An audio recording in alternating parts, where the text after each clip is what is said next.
Ay, buti na lang pagdating namin sa bahay, may security guard na natutulog. Ito si Miming natutulog ang security guard, oh. Gusto pala niya dito sa balkon. Kasi pumunta kami sa dito para maglinis ba? Maglinis sa bahay kasi napabayaan na yata itong ang surroundings ba?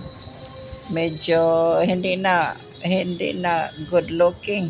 Kaya susubukan namin lilinisin uli para magiging attractive din naman.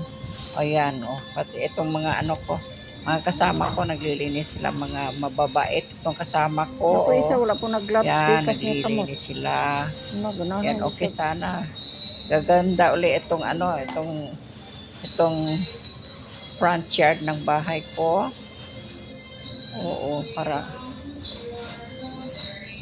Sila na lang kabagsakan din naman magiging attractive Tapos itong nililinis nila dyan namin temporarily nilagay yung Hindi na may basura. tingali ay. Kasi umuulan pa first time na katag-katag dito. na sila Kaya hinayaan muna namin. Ay ayaw po sa Tapos oy kay di na binalikan. naman sila. Ayan.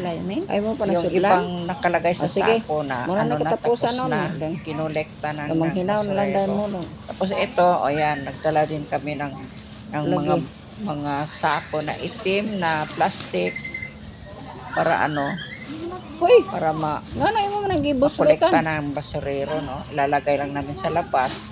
Tapos itong hindi namin kasi hindi ito matapos hindi ito maubos lahat na Nabairang malagay matulog sa balkon. sa sako na itim na plastic.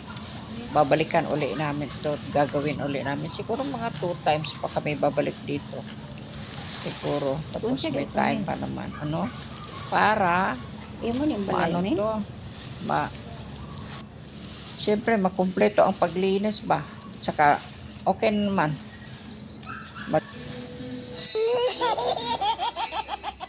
Habang kami ay naglilinis, itong mga kasama ko ay naglilinis, itong si Miming na security guard ay natutulog. Masarap ang tulog niya. Yan, tama yan, Miming, di ba?